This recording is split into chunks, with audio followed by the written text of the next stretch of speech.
Around Dodge City and in the territory on West, there's just one way to handle the killers and the spoilers, and that's with a U.S. Marshal and the smell of Gunsmoke.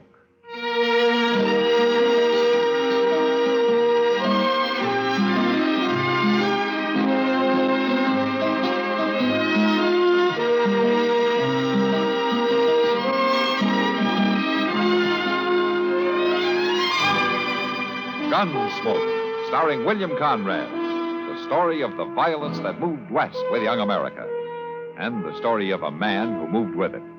I'm that man, Matt Dillon, United States Marshal. The first man they look for and the last they want to meet. It's a chancy job, and it makes a man watchful and a little lonely.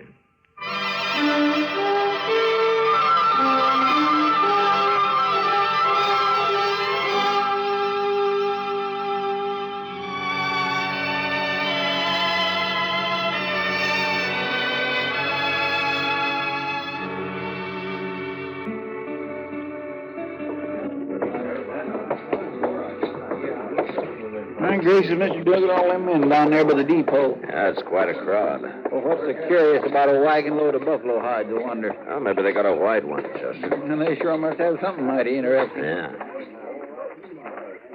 Is this your wagon, mister? No. Gatliff's. I skinned for him. Oh, what's the crowd for? Just curious. The other skinner got hurt, and we brung him into the dock. Oh, what happened? Is he hurt bad? Bad enough Gatliff didn't see no sense in bringing him into town at all. Me and the cook, we made him, though. Here comes Gatliff now. Chester, Yes, sir? go up to Doc's and see what you can find out, huh? All right, sir. How is it, Gatliff? The doc will take care of everything, Tobe. Well, never mind that. How is he? He's dead. Now, let's drive these hides on down to the shed. Come on. Just a minute, Gatliff. Some other time, Marshal. I'm busy. So am I, but I want to talk to you anyway. You and the cook go get them hides unloaded, Tobe. I'll be right along. Yeah. All right, what do you want, Marshal? What happened to your Skinner? Billy? He hurt himself, that's all. He's dead, isn't he? Yeah, he's dead.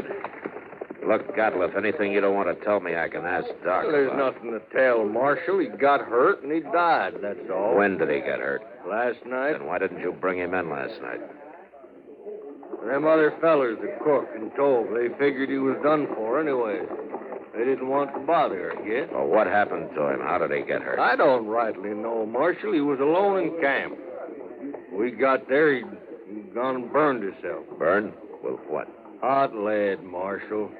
Spilt it all over him. He was cooking up lead in a fry pan. That was one of his chores, making my bullets.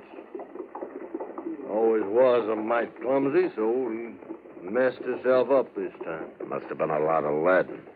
50, 60 pound, I reckon. Mr. Gatliff, that man of yours, Doc, saw through with him. He says you can bury him now. Oh, no, I ain't gonna pay for no burial. He's just a skinner I hired. I don't even know his last name. You're his boss, aren't you? You brought He's him in. just a bum that worked for me. Well, all I mean... All right, hold it, Chester. Well, Okay, Gatliff, we'll take care of him. Caused me trouble enough. I don't want to hear no more about it. Chester, what about the Skinner? Tell me. it was just terrible, Mr. Dillon. Doc says he don't know how he lived as long as he did. Did he talk to Doc? Oh, my, no. Poor fellow. How do you suppose it happened? Poor hot lead.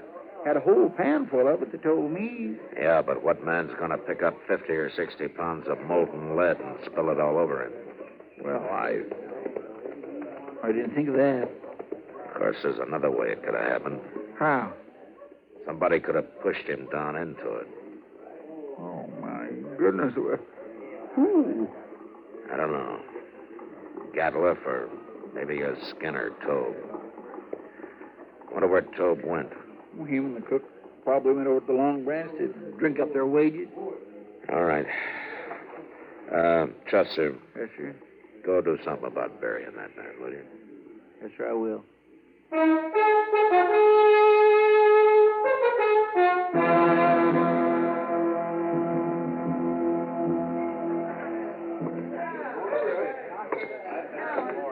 How are you, Tobe?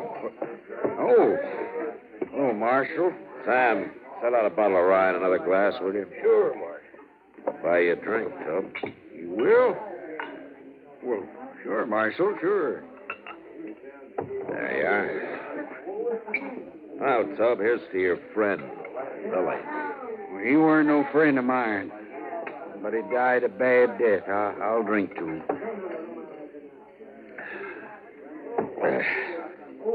Tell me something, Tub. How did Billy and Gatliff get on? You noticed Gatliff's eyes, Marshal. Yeah, I did. He's got powder specks shot into him. They look like turkey eggs. Yeah, I know. Now, you don't get on with a man like that. How come I never seen him in Dodge before? That man's greedy, Marshal. He's downright wicked about money. He figures he can save time and make more money by selling his hides to buyers' agents on the prairie. He gets less out there, but he can kill and sell more that way. Well, he came in with a load of hides today. Well, that's just because we made him come in with Billy. Yeah. Tell me about the accident, Tub. Well, Billy was melting lead in a fry pan. The way I figure it, he must have tripped somehow and fallen smack into it. When we rode in, we found him rolling around on the ground. That's all I know. When who rode in? Well, me and the cook. The cook skins on days Billy's making bullets. And where was Gatliff? Oh, he went in just ahead of us. Oh? How long ahead of you? Maybe 20 minutes. And he found Billy first, is that it? Yeah, guess he did. Now, I hadn't thought of that before, Marshal. So that's why you've been asking so many questions. Well, I wasn't sure, Tub. But I expect you're telling the truth. The cook told the same story. So that's what happened. Gatliff killed him. Why, he murdered him. Yeah, that's what it looks like. But I haven't got enough to prove it. He killed Billy so's he wouldn't have to pay him his wages due. Well, you see, we've been out 4 months. He must have owed Billy $300-400. Yeah. You going back out on the prairie with him? I ain't afraid of him. He'll sure be sleeping with one eye open from now on. And if you let on your suspicions, he'll sure try to kill you. Not me. He can just do his killing on somebody else. You'll be leaving in the morning, I suppose, huh? About dawn, I reckon. As soon as Gatliff hires a new skinner. Yeah. Well, the bottle's yours, Tope. And good luck. I sure do thank you, Marshal.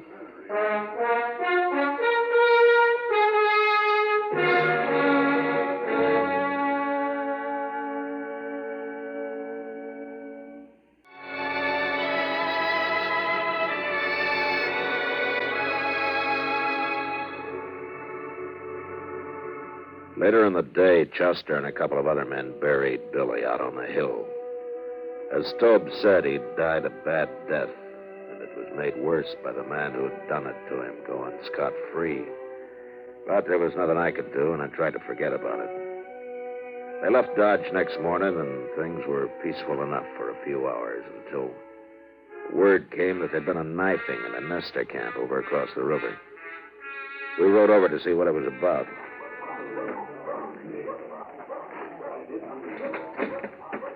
Yes. Well, he was knifed in the back, Matt. That's all I know. Yeah, and nobody saw it happen. This looks like somebody got clean away with murder. Yes, it is. Well, look here. Why, Yorkie. Marshal?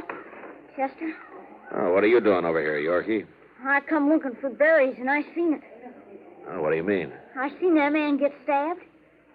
You did? I heard him arguing, and I sneaked up just after he'd done it. They were all alone. Well, who did it, Yorkie? Did you recognize him? No, I never saw him before. Oh, what did he look like? Oh, he was big, dirty looking. He had a buckskin shirt. Anything else? Well, he had funny eyes, Marshal. He had spots in them. What you doing there? Sounds like... Yeah. How in the world could you ever sneak up close enough to see his eyes, Yorkie? I lived with the Arapahoes. Well, by golly, you did, didn't you, Sam? You know who did it, Marshal? I do now, Yorkie. I hope you catch him. I gotta get back. So long, Yorkie. I guess it was Gatliff, all right, Mr. Dillon. Yeah. Seems like a dangerous sort of man to be running loose. Well, I got him now, Doc. As soon as I find him. I hope so, Matt. I certainly do hope so.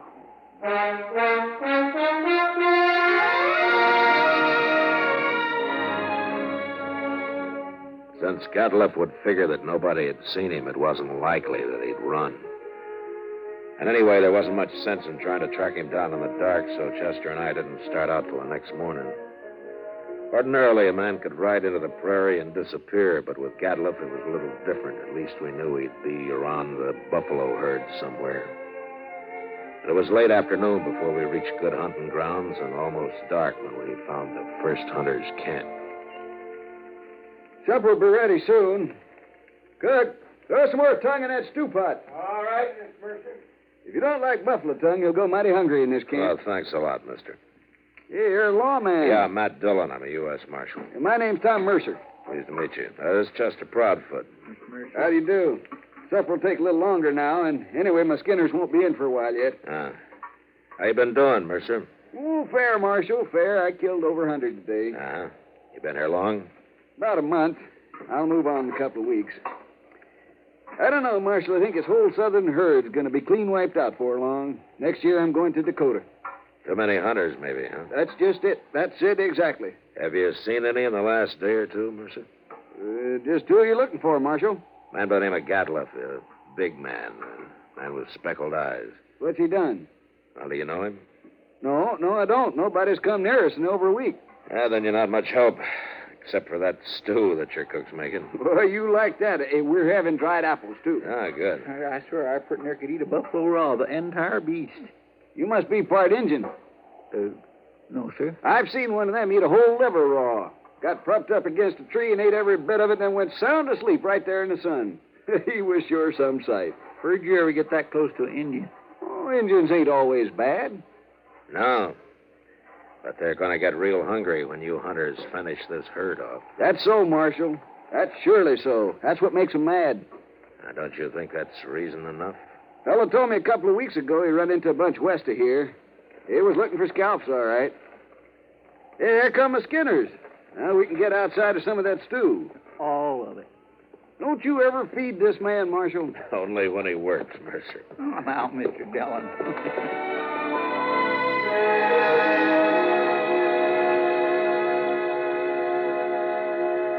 We spent the night in Tom Mercer's camp, and at dawn, just after breakfast, we said goodbye and rode on west.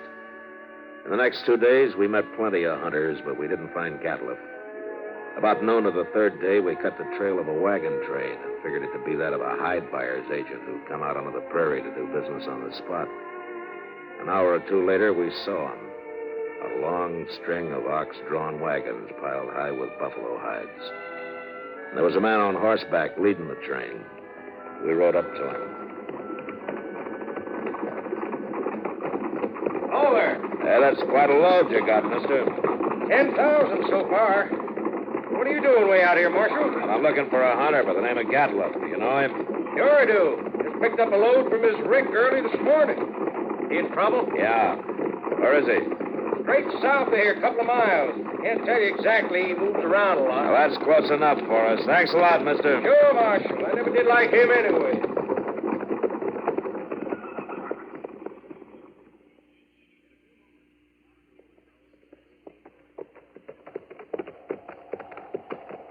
There's an empty rick yonder. That must be it. Yeah, but he's moved his camp. Yeah, but not far if it was just this morning. Chester. What's that out there? Where at? That looks like a man. Come on.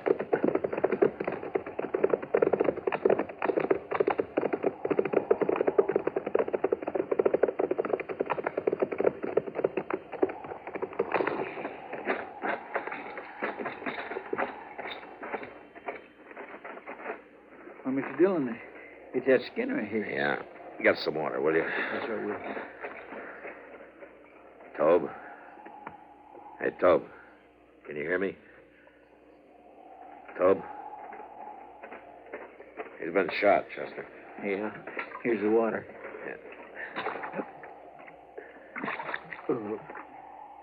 Tobe. Tob, it's Marshal Dillon. Give me a drink. Here.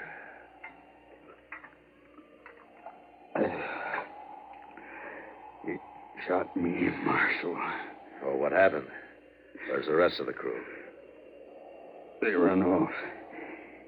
They took his wagon and the horses. He went kind of crazy when he found out. And that's why he shot me. Oh, where is he now? I don't know. He shot me. And then he said he was going hunting. He's gone loco. Just loco. Here, now, take it easy, Tob. Take it easy. You're going to be all right.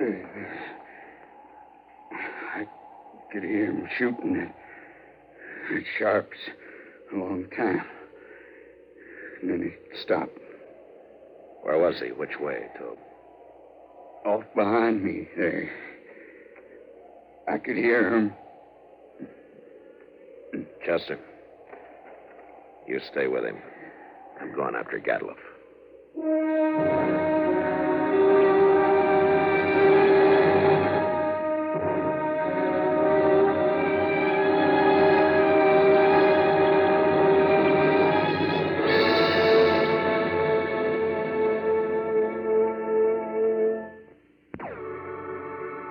Off in the direction Tob had indicated, there lay a large, isolated hollow surrounded by low ridges.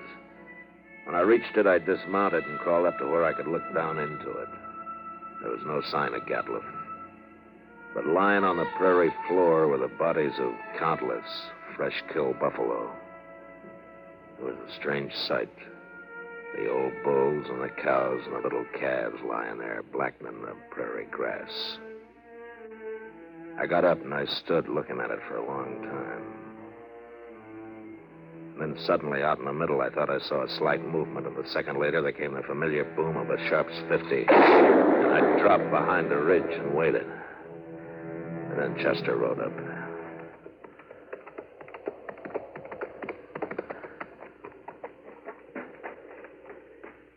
You found him, Mr. Dillon? Yeah. Tob is dead, is that right? Yes, sir. Okay. Gatliff's down there in the middle of the hollow, but we can't get anywhere near him as long as he's got that Sharp's rifle. He's killed a small herd of buffalo in there. Now he's lying out in the center of them. He must have gone crazy, just like Tob said. Yeah.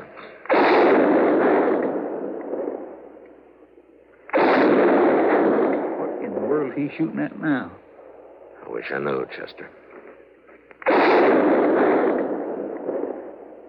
Mr. Dillon, the way he's facing them shots. Yeah. That's a signal for help, Chester. Come on. Look out, maybe it's just a trap. We'll be ready to take cover behind one of these animals. It might be. Yes, sir. Just keep your eyes open now. There he is, behind that big bull. Yeah, I see him. Mr. Dillon, he's all... Yeah, there have been horses in here. Indians. Oh, my goodness. Come on.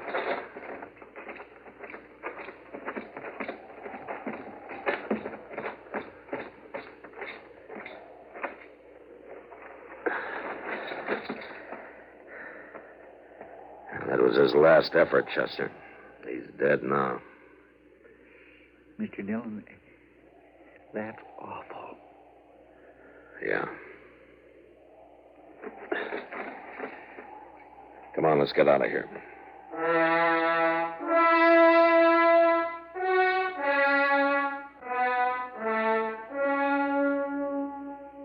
I don't know how the Indians caught Gatliff.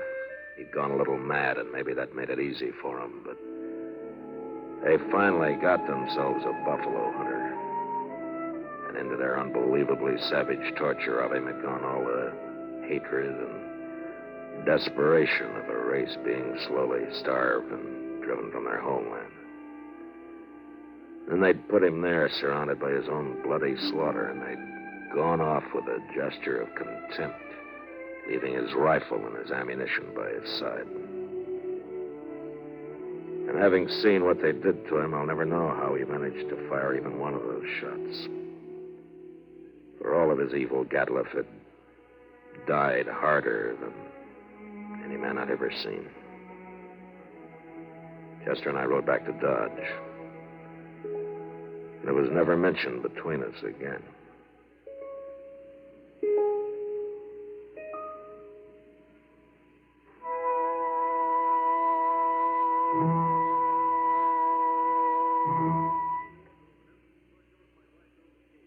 Gunsmoke. Produced and directed by Norman Macdonnell, stars William Conrad as Matt Dillon, U.S. Marshal. The story was specially written for Gunsmoke by John Meston. Featured in the cast were Lawrence Dobkin, Vic Perrin, Richard Beals, Harry Bartell, and Jack Moyles. Parley Bear is Chester, and Howard McNear is Doc. Join us again next week for the third of the 5 most popular Gunsmoke shows. It is called Word of Honor.